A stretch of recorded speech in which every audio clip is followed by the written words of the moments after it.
We came here to Redstone to enjoy the carnival and to have a look at the display homes because we recently bought a plot here. We bought one of the lots in November last year. Just did some research about the different developments, and this one was just a really good fit for us in terms of location and pricing.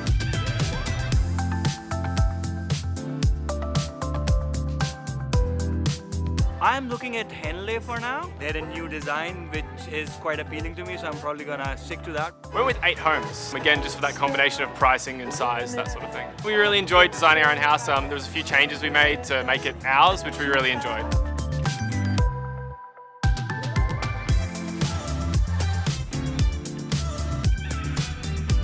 I'm glad that this was all very festive, so my kids loved it, and they especially had a reptile corner where I could have fainted, but they managed.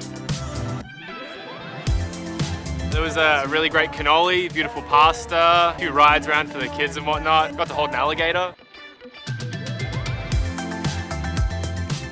I enjoyed myself and my kids were enjoying themselves, which was very good for me.